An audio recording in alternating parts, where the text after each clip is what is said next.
So hi, I'm Kitty Stryker, and I am the cosplay princess here, head of cosplay. We're doing our cosplay pageant tomorrow at 6 at the main ballroom, which is, I think, partially this. I'm not entirely sure, to be honest. It's over there. Oh my God. Okay, so there's gonna be a lot of people.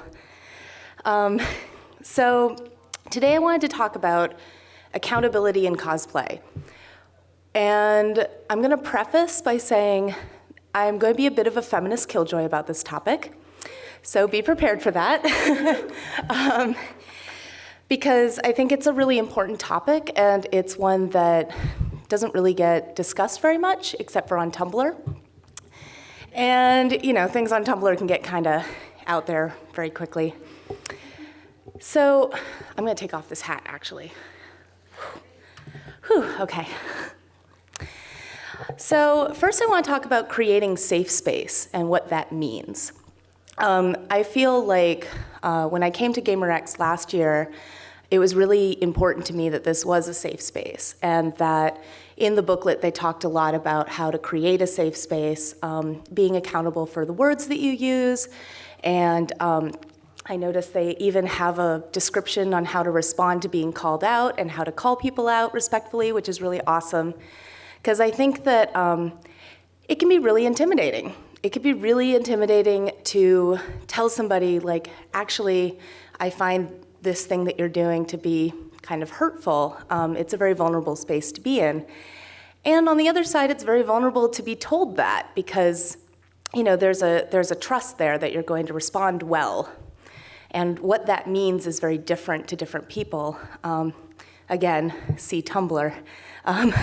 The way that people respond to call-out culture is often pretty negative. One of the things that well, first I'm gonna preface and say, this isn't gonna take an hour and a half, in all likelihood, because I talk fast, and I'm actually really freaked out to be talking. So I wanted to start with saying, there's a study by Thomas Ford, where he investigated how humor influenced people's behavior. And even though cosplay isn't necessarily about humor, I think it's an important place to start, because there's this idea that humor, it's just funny, it's no big deal, you don't have to take it seriously. And I'm told all the time that I have no sense of humor, that I am like the least humor-friendly feminist ever. And I think part of that is because I'm very aware that disparaging humor, racist humor, sexist humor, homophobic humor, does actually influence people's behavior. In this study, they found that if people were already inclined towards being homophobic or sexist or racist, and then they heard jokes that enforced those behaviors, they were more likely to behave in ways that were racist and homophobic and sexist, because they felt it was okay. They felt it was safe space to be that way. So I think that it's important to remember that even when our intentions are good, and we think that something is just funny, that it can spread out further than that. And I'm gonna talk a little bit about that in a few specific areas. So specifically, what are the implications for that as it pertains to cosplay? Today I cosplayed Tank Girl, and when I posted photos of myself as Tank Girl on Tumblr, I was really nervous, because, like, it's a belly-bearing outfit. People aren't always friendly to that, especially if you're a fat woman or a fat person. Just cosplaying something that exposes skin can be really scary, vulnerable. People will attack you and think that that's totally fine, because socially it is, unfortunately. But what surprised me, I had done a lot of research into Tank Girl before I cosplayed her, because I wanted to make sure that there weren't any areas of critique that I had missed. And I was wrong. I totally missed one. One depiction of Tank Girl has a helmet that she's wearing, and it says, "Charlie, don't surf." And that's actually a reference to Apocalypse Now, where it's basically a joke about American soldiers killing people in Vietnam. And I had totally missed that. And when somebody brought it up on Tumblr, I was like, shit, okay, yeah, like, I totally missed it. I didn't even notice it. I've never seen Apocalypse Now, so I had no idea what the cultural reference was. And it, to me, meant that I then had to think very carefully about how I wanted to cosplay Tank Girl in the future. I chose to avoid the helmet. I chose to depict badges that were more reflective of my cultural values and my social justice issues. But I'm still aware that if somebody comes up to me at a convention and says, oh, did you know that Tank Girl has these problems? I have to be ready to listen to that and be very open to it and say, I'm so sorry, I wasn't intending that, but it doesn't matter what my intentions are, right? So a lot of cosplay, a lot of characters are problematic, a lot of them, probably most of them, to be honest. And part of what I love about cosplay is the idea of being able to queer these characters, not just in the LGBT way, but also when it pertains to cross-race and fat bodies. Tank Girl is also incredibly fat-phobic. The comic is hugely fat-phobic. So by being a fat woman, cosplaying her, I feel like there's a way of queering that depiction and saying, we can move beyond that. We can acknowledge the character, and we can make it the character that we wish it was. Now, is that always possible? I don't think it is. I think that sometimes characters are rooted in enough bigotry that it can be pretty difficult, if not impossible, to cosplay it right. And I think that when you cosplay, or really when you dress up, or when you wear a funny shirt, like, you have to be open to critique. I don't think anything's above critique. So I wanted to start with cosplay and drag in particular, because I think that that's a very interesting intersection, and the drag community has been dealing with a lot of discussions about terminology and about cultural appropriation. And again, it's not exactly cosplay, but it's so linked in a lot of ways that I feel like it's an appropriate correlation. So one of the things when I was doing research for this talk that I noticed was this idea of misogyny in drag, and whether drag is inherently misogynistic. I don't think that it has to be. However, watching various drag shows, I have definitely noticed that there's an acceptance of misogyny within those environments sometimes. For example, the term serving fish is a great example of something that's kind of meant as a joke, but when you ask somebody, I don't get it, how is that funny? And they start to try to explain it, they're like, oh, yeah, actually, it's a negative terminology for women and how women are purported to smell. And it's just kind of messed up. So how do you then create drag that isn't misogynistic? I think that it can be very transcendent. I think it's important to consider how to be transcendent within drag. How you can challenge gender norms and challenge stereotypes rather than perpetuating them. It can also be very worshipful. And I feel like cosplay kind of typically goes into that category where you're trying to recreate an icon of some sort. And I think that that is less based off of this idea of a joke or based off of humor. One way that I've been really excited about cosplay and how it's been exploding is cross-gender cosplay. So like Adventure Time has some great examples that are, canon, which is awesome. So you can cosplay Lumpy Space Prince, for example, which I'm actually going to be doing on Sunday, or you can cosplay Marshall Lee. There are actual depictions of these characters that you can play with. And that might be something to consider if you're interested in cosplaying a character who isn't the same gender identity as you or doesn't portray themselves in the same gender that you do. is to consider, can you maybe do a version of it that isn't necessarily doing the drag version and personifying a gender that you don't identify with. Some people, and I am included in that, enjoy being able to portray a different gender, and that can be a really fun part of cosplay as well. But I think that, again, it's important to reflect on how you're portraying them and what the response is going to be. Another area, of course, is cosplay and race. And this has been something that I've been doing a lot of research into. As you might notice, there's not a lot of characters who are people of color anywhere. In the media, in video games, in comic books, they're just not there.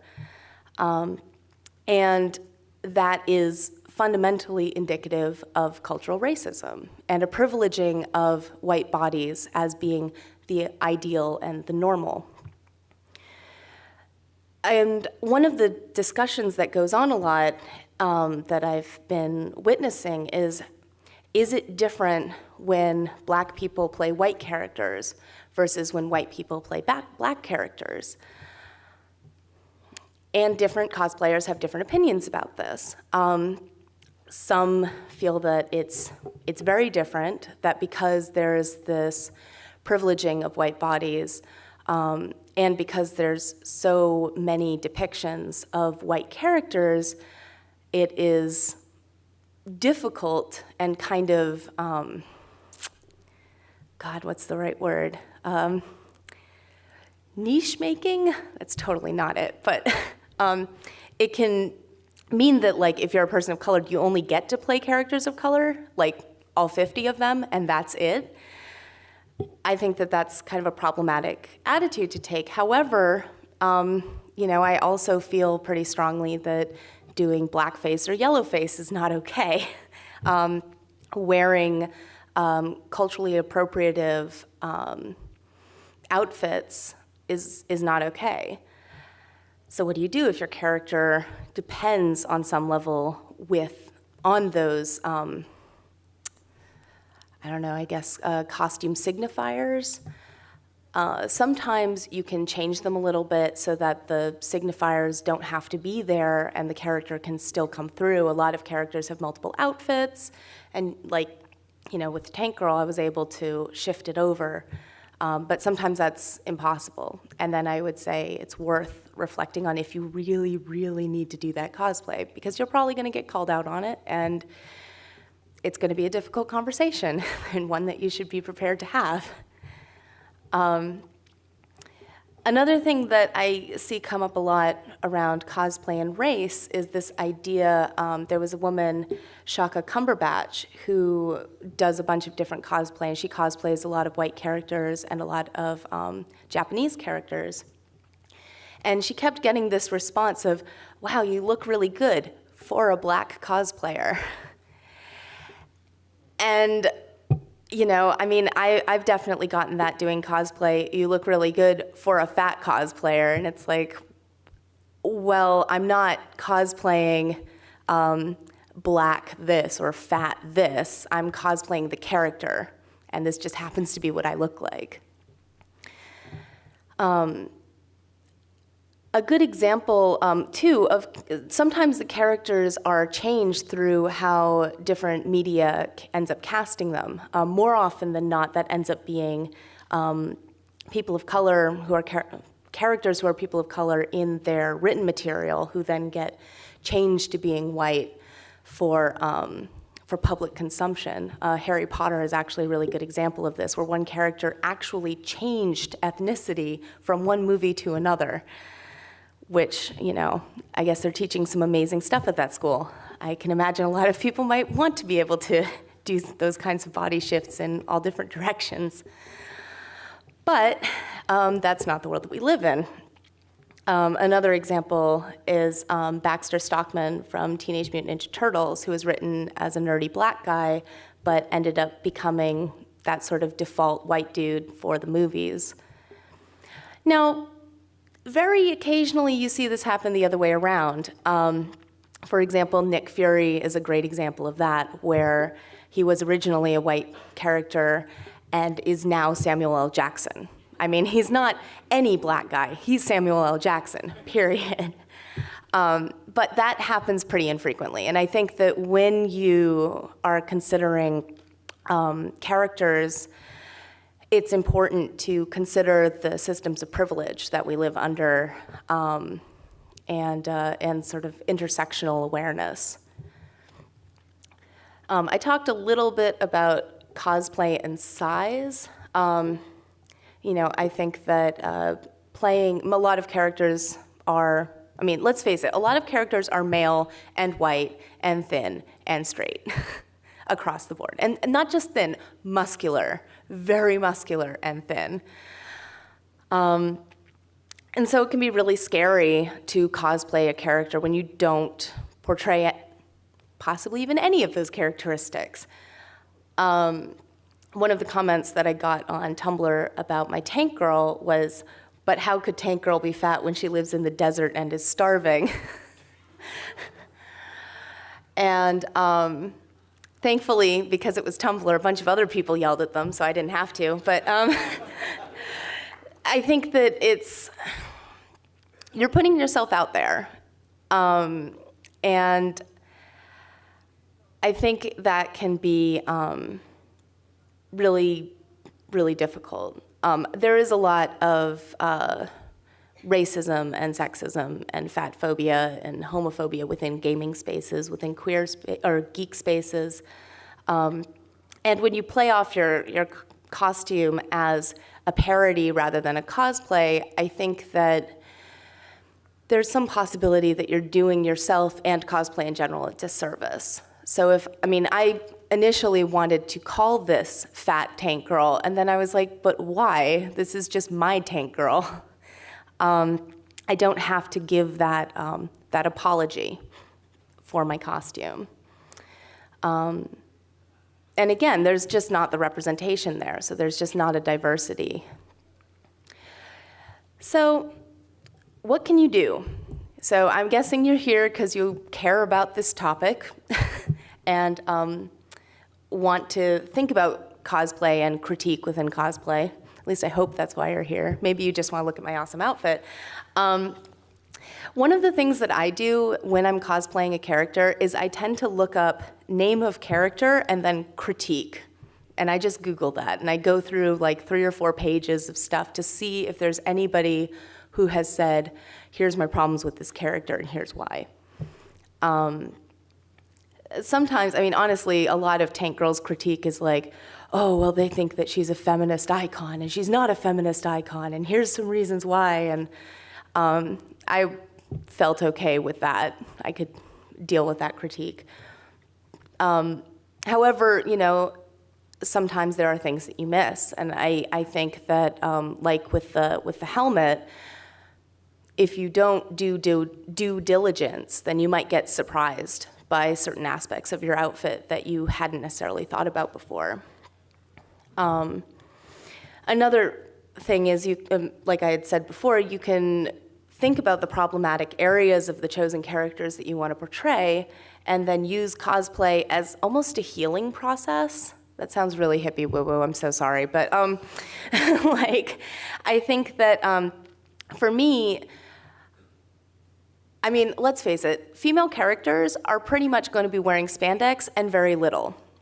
If I want to cosplay, I'm pretty much going to have to deal with that, probably. I mean, I could fudge the outfit maybe, but why should I, actually? It's kind of awesome having my belly out. I'm into it. And I think that by portraying Tank Girl in my body and being very comfortable with that, I was able to provide other cosplayers, online at least, maybe here, with the confidence to cosplay the characters that they wanted to cosplay. Like being able to see somebody else who was doing it, and honestly, the positive response, most of the response I got was hugely positive, allows them to feel like it's okay for them to do Poison Ivy, for example, or, you know, whatever other characters that you want to do. Another thing that's probably a little more sidelined is when I watched the Tank Girl movie while I was preparing this outfit, I noticed that she was very dismissive of sex workers within the film. And so as somebody who's very, very pro-sex worker rights and is a sex worker myself, I decided that my Tank Girl was a sex work activist.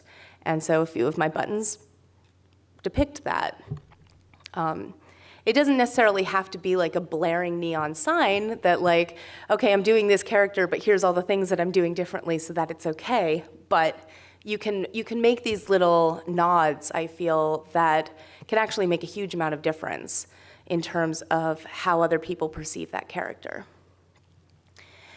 I'd also say something you can do is take photos. Take photos of people who are doing really interesting things with cosplay that you hadn't thought of before, who have, thought about and queered these characters. Again, not just in the, I'm a bit of a Foucauldian, so I use queering to mean a lot of different things, but I think that when we post photos of ourselves and each other depicting these characters in a diverse way, we're increasing that representation that is lacking in the various industries. And I kind of hope, might be idealistic, that by doing that and by having a positive response to these things, we might actually be able to shift who gets depicted in these various platforms. At least that's my hope. Now, you're probably going to get told, if you think about these topics for any length of time, that you're oversensitive and that you don't have a sense of humor, that you hate laughter and ponies and sparkles and rainbows. I mean, I have a tattoo that says feminist killjoy, so my attitude is generally, if your humor's that simple, then I feel sorry for you. Like,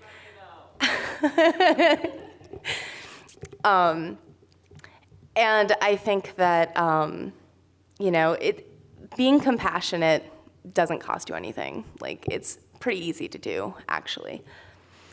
And humor should punch up, not down. And I think that these depictions, too, should increase diversity as much as you can rather than decrease diversity. There's no challenge in punching down. It's really easy and it's weak, in my opinion. You can't offend everyone equally. That's a response you're going to hear a lot. Oh, but I like to offend everyone equally. It's not possible. Lindy West actually said this really well. She said, oh, don't worry, I punch everyone in the face. People, baby ducks, lions, this Easter Island statue, the ocean. Well, that baby duck is dead now, and you're a duck murderer. And I mean, that's a funny way to put it, but I think it's important to remember that there are people who get hurt on a daily basis for how they look and for their sexual orientation, for their gender orientation. Really, if you can avoid being that asshole who hurts them again, it might not be the worst idea to give that a go. In the guidebook, there's a little bit of info on how to be called out that talks about like listening without interrupting and not disqualifying the person's points. I think for me, what's really important to remember is not to get defensive. It's really easy to feel defensive when somebody tells you that you're doing something that hurts them, but that comes from fear, honestly. It comes from a place of fear, and I think that if you can sit with that fear, again, sorry, hippie language, but if you can sit with that fear and think about what are you actually afraid of, oftentimes you're probably afraid that people think that you're a bigot. So that's even more reason to not get defensive and yell at the person who's giving you that opportunity to evolve.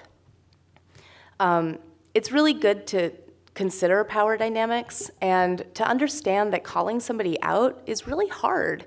It's really difficult. It can be really scary. It can become very antagonistic. So this person is trusting you with your response. And by showing that you can respond positively to their critique, which granted, may not always be worded in the kindest of ways. Sometimes you just have to sit with that too. I think that if I have faith that somebody is coming to me and telling me these things because they feel hurt and they feel sad by what I'm doing, it's a lot easier for me to say, okay, like, I don't want to hurt people, and I can think about that. There's 4 A's that are really helpful for me to remember, and they are acknowledge, apologize, amend, and action.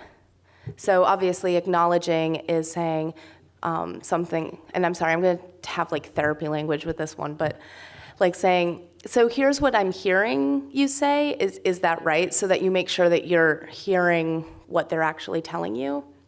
And then apologizing for your offense. And honestly, I'm sorry you feel that way is not really an apology. If anyone's heard that in a relationship, I think you probably have felt like, yeah, exactly. It's totally a non-apology. It's kind of a way of being like, fuck you, I don't actually care, but I'm gonna pretend. It's super passive aggressive. And then you wanna try to amend your behavior.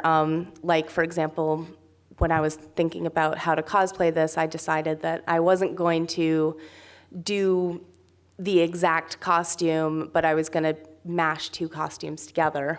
And that was my way of trying to amend. And then action moving forward. Now I'm a lot more hyper-aware when I'm picking my costumes about what their history is, and if there's been any, often Tumblr conversations about that particular character. Yeah, I mean, there's so many characters to choose from, and I feel like depictions are opening up slowly, very, very slowly. I don't know if you saw the whole thing about Nintendo's lack of queer relationships thing, but it's getting there eventually. And I think the more that we can try to increase that and push that forward, the better. And that's really everything I had written down. So I would really like this to be a conversation rather than it be me lecturing you, because I think especially on this topic, that's really important. So yeah, have at me, bro.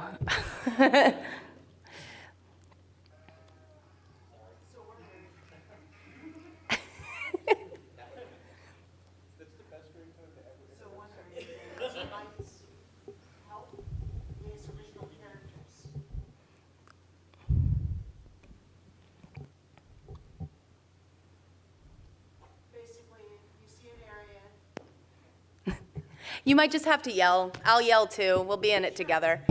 It's cool. If you see an area that there's no representation, coming up with your own original character can help with that. Absolutely, and steampunk is really great. Steampunk is interesting, actually, when you come to accountability, because so I'm like a Victorian fetishist. I really love all things Victoriana. However, I am very acutely aware of what it was like to be a poor person in Victorian England, and it sucked ass. You probably had cholera, you probably had tuberculosis, if you were a woman, you were either married or a prostitute. I mean, it was pretty shitty. And it was also incredibly shitty if you were queer. You could be thrown in jail for the rest of your very short life. Violence was constant. I mean, it was a terrible place to be. And so it's interesting to me how people portray steampunk, and it's so often this privileged upper class, which, yeah, I mean, I think I also like diesel punk for that reason, which is like the working class version, and like, a little more of the 20s through the 40s. I think that that's really interesting, and that's a way to subvert a genre that's already kind of a subversion of other things. And I think that, another great example actually with steampunk is the Victorians were really interested in fetishizing other cultures. maybe you might want to leave that one behind. Like, you don't necessarily have to portray the fascination with Japanese culture in your steampunk cosplay, because that was already problematic. Why continue it? So, I mean, I think that it's possible. I'm sorry, I'm here to ruin the things you love, basically. I'm told that all the time. I should probably get that as a tattoo. But I think that it's very possible to subvert these things if you're creative. And I'm assuming if you're a cosplayer, you're probably at least a little bit creative. I saw you had a... I was wondering about approaches to avoiding tokenism in cosplay. Oh, tokenism. Exactly, because there are a lot of characters that are created for different genres that are there basically to give the nod or to make a company look more diverse. Basically, Buffy the Vampire Slayer. I'm just gonna say it. like, look at this character is gay, look at this one is Middle Eastern, you know. I think that's a big thing to avoid. I don't know if you remember the drama going on with the Elf Quest creators. Yeah, yeah, I was super disappointed in that, having grown up with Elf Quest. yeah. But, you know, with cosplayers going in blackface, trying to look like the character, where their intent is not necessarily to do blackface as it was known before, but to look like the character, you know. And I see the both sides of it that way, where the cosplayer's approach was to do justice to the character. But it's also, thank you. But it all, oh Lord. I know, man. That's why I just yell. It's way But easier. It's also, though, I think, trying to avoid that essence of tokenism, of depreciating the character, even though you're trying to do it justice. Well, okay, yes, but it's really interesting to me when I was doing a lot of investigation into cosplay and race. People of color don't whiteface up. So, I'm just gonna say there's something there, right? That, like, why is it that people of color don't feel that inclination, and yet white people do? That just seems really shady to me, and I'm just gonna avoid it, personally. Disappointed with the community's response to the whole thing. Yeah. It's just really, for anyone who is not into ElfQuest or doesn't know, they have lots of characters who are like the desert folk, and they are dark-skinned because that's how they evolved to be. They lived in the desert. And there were characters cosplayers that were basically using blackface to try to match the skin tone of the characters they were cosplaying. And they personally, I don't think, had any intention of doing harm, but at the same time didn't realize that, yes, this was a big prevalent issue, you know, especially going back through the 30s, the 40s, you know. All you have to do is look at old Warner Brothers cartoons. I mean, honestly, there was a massive blow up, like, I want to say half a year ago, about a drag queen that was doing blackface up in Portland. And, like, I feel like, I don't even think too soon is the right phrase. I think, like, can we never do it again, maybe, is probably better. So, yeah, I would say in general, I would just avoid it. Like, people will get it if the rest of your costume is there, and just leave it there. And for the record, people have cosplayed that same character, did nothing to their skin tone, and still did the character perfectly. Exactly. I mean, it's not necessary, so why hurt somebody if you don't have to? Yes. Okay. To play, to continue that conversation, I think a really good question to ask in, like, am I being accountable for my actions in cosplay is, like, why am I taking this action to represent my character? And so, like, for me, blackface or yellowface or redface in a costume is, like, almost like saying I boiled down the character's essence to their skin tone versus, like, their costume or their personality, or, like, how can I portray this character and what are the things that I love about this character, and, like, taking it as far to, like, do blackface is, like, my perception of it is, like, oh, that's, like, the important thing you see about this character versus, like, that they're like an entire person, an entire character. Well, So- isn't that just like the rest of the media? I mean, like, Right. yeah, absolutely. Yeah, and also I just wanted to mention, you mentioned that you were a little bit nervous at the beginning, and thank you so much for like bringing all these people together to have this super important conversation. Oh, thanks. So thank you. I've actually been joking that like every time I do a conference, I should just submit a proposal that says problematic, ruining the things you love, because it would probably fit for everything. I don't look at it as ruining so much as bringing things to life. Well, yes, I mean, hopefully, but you know, that's like best possible reaction, really. You totally ruined things for me. Thank you. Good, good. I just peed all over him. Yes. Hi, I'm also really into ruining things for people, so I guess I had two things. One, I just wanted to mention that, like, to point out, I think it's really important to always bring into the conversation that things like blackface are directly linked to, like, life-ending violence. Like, Yeah. it's not just, I don't know, whatever people think of as, like, white privilege, and it's, like, actual murder. And Yeah. so I think that's really important to bring into the conversation. Absolutely. And then also, I wanted to caution, I guess. Like, a lot of people, like, you know, people of color have different, like, opinions on this, but, like, a lot of people of color, like myself included, feel that, like, POC characters, them being people of color is, like, an inherent part of their identity, not just the way they look, but, like, it's part of their identity. So, like, for me and some other people, like, I would say that actually, like, white cosplayers cosplaying people of color at all is a form of whitewashing, in my opinion. But- Yeah, and I think that's a really valid point to make, and that is definitely something that I've considered in the cosplays that I choose. And honestly, there's so many white characters to pick from. Like, do you really have to? I can kind of maybe understand, but I feel like if you're going to do that, then yes, you absolutely have to be prepared to have that conversation and not be defensive at all. And honestly, I think that most people will have a really hard time with that. Yeah.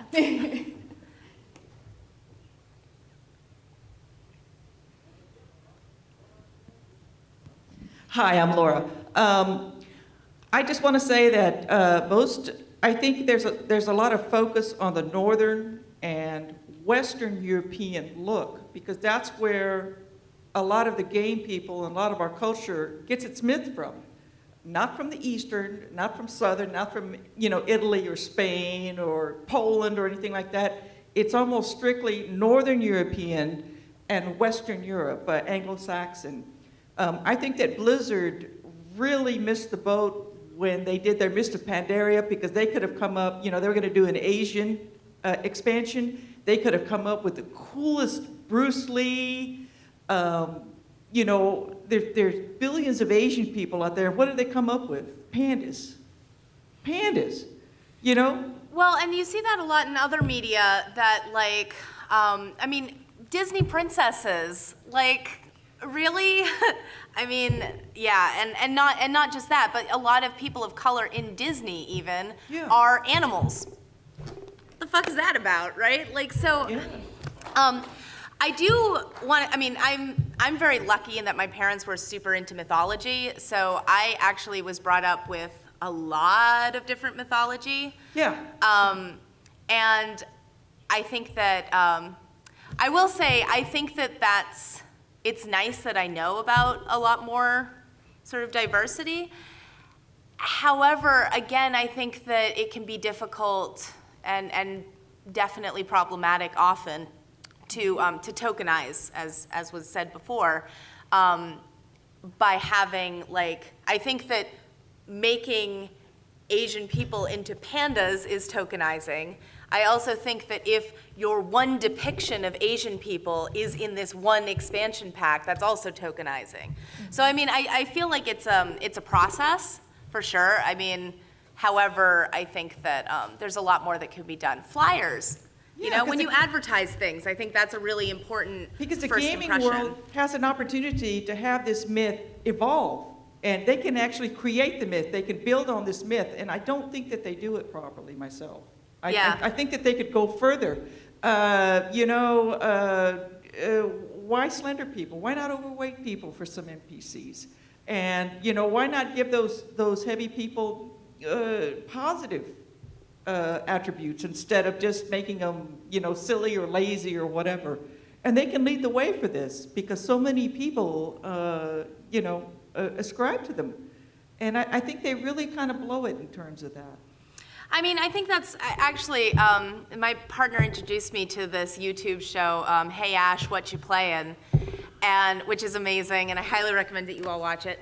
But she makes a really good point about Saints Row 3, which honestly, if I had just looked at the box, I'd be like, I don't, it's not really my kind of game. However, the character customization of that game is so open, and everything is, maybe not everything, a lot of things are possible that you can actually play a fat character. You can play a black character. You can play a black female fat character.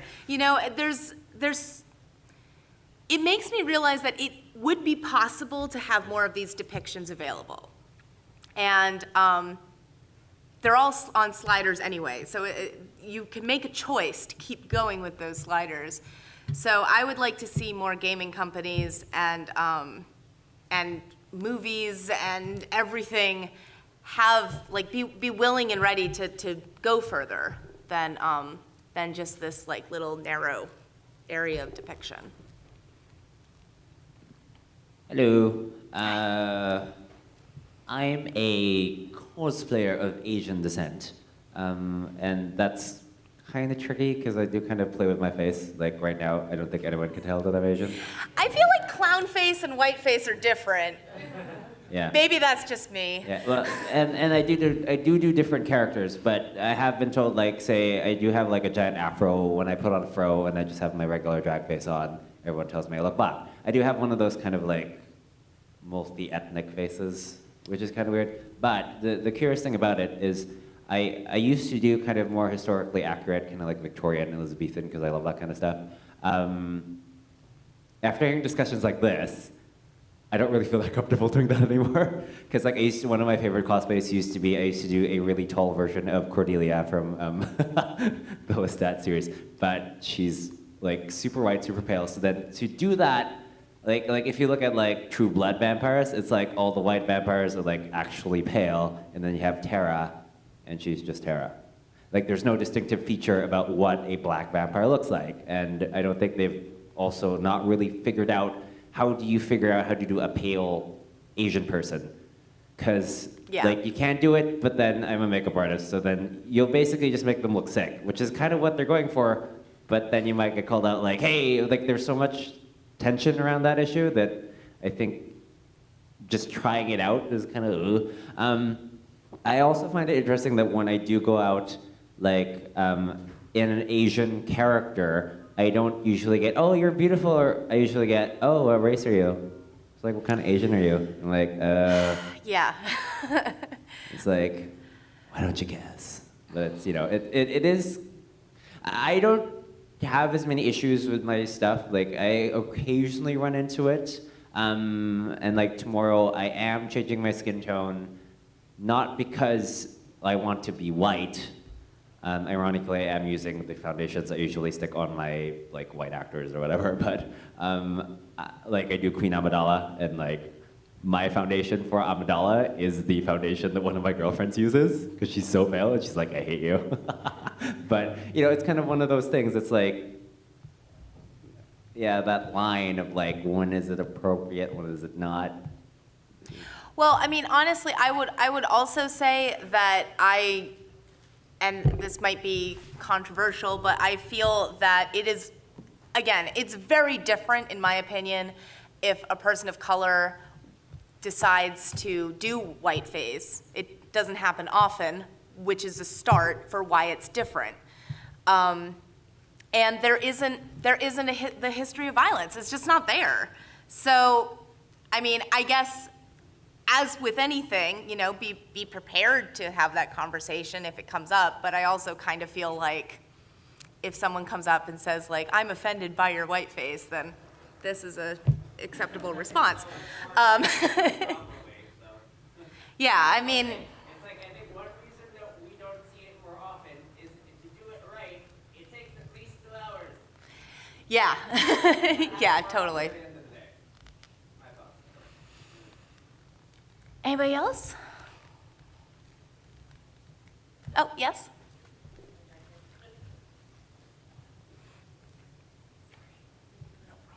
I have to talk quieter. Can you hear me? Yeah. Okay. One, I wanted to thank you for, I guess, speaking so openly and honestly. I live in Seattle, and Seattle isn't the best when it comes to diversity. Like, I love living there, but when you make any kind of comment when it comes to race, people always say, but they're Asians. And I'm like, that's not the only kind of ethnicity out there. And also, in regards to, I've found, because I'm biracial, white people never really hear the what are you question. But if you are something that doesn't fit the mold, I've gotten everything from are you Mexican, or are you Asian, or are you Inuit, are you Eskimo? And I'm just like, nope, no, I'm not gonna play the game. But I'm babbling. No, I totally appreciate that. I hear that a lot. Yeah, a lot, and it sucks. And So I'm thank sorry. you for having this conversation. You're totally not a killjoy. And there are some programs and media that do get it right, like The Last Airbender. Mm-hmm. The creators are two white dudes. They could have, I'll speak bluntly, they could have fucked it up. They didn't. M. Night did, but they did not. He should have his Asian card taken away. But the two white creators were very, very mindful, like from the beginning all the way to the end. And so, yeah, there is media out there that is good. Also, they responded very positively to critique, as far as I've seen, and I really appreciate that. I think that I'm not a game creator or really a media creator. I just write. But I think that when you see people who are in positions of power hearing this critique and validating it, and saying, here's what we're doing. Again, the action part and the amends. I think that is really positive. And again, it's influential. Other people see that and say, oh, I don't have to get butthurt about this. I have another option. Like, I'm seeing that modeled. And I think that we don't really see how to respond to call-out culture modeled very much or very often. And so that was kind of why I wanted to have this panel in the first place, was I feel like it's a complicated position to be in, not nearly as complicated as for the person calling you out. And I think that creating that model, again, like that's in the guidebook, which is amazing, is really helpful so that you have an idea of how to respond and what's appropriate. Your tank girl is amazing. Thanks.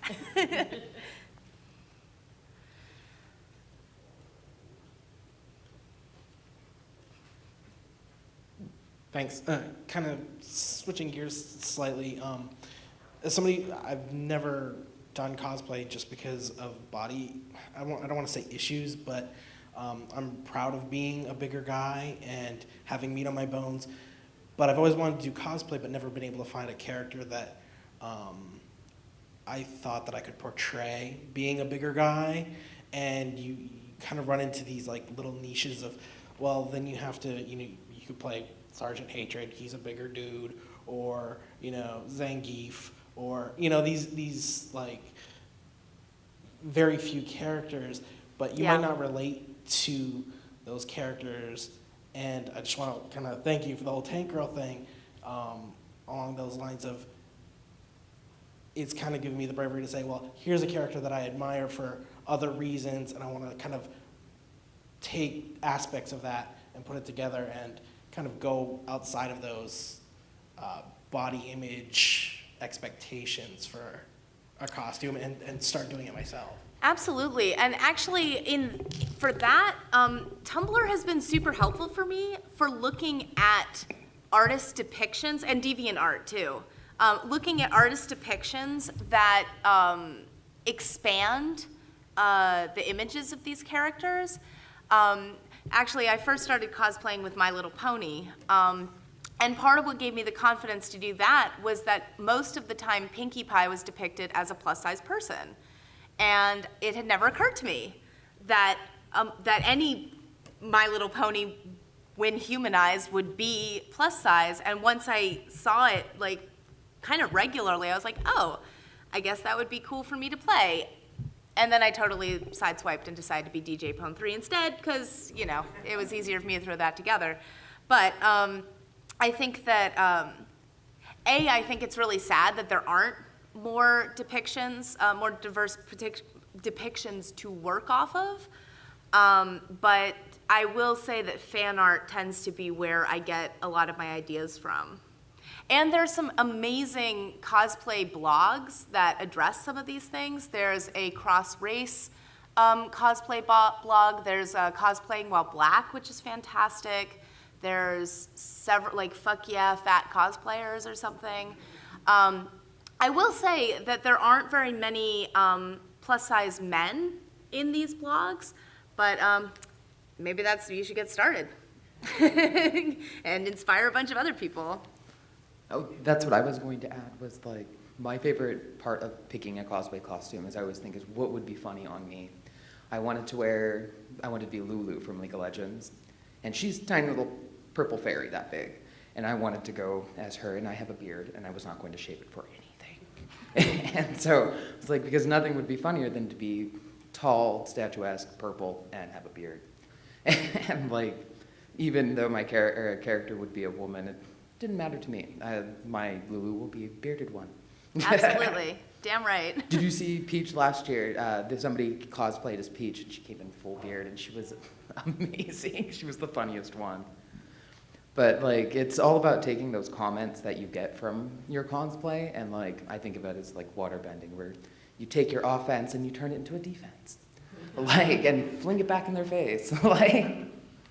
I mean, being confident is honestly, like, really the best thing that you can do for, well, life lessons, I guess, but like, pretty much all the time. The more that you do it, the more you practice it, the more confident you get.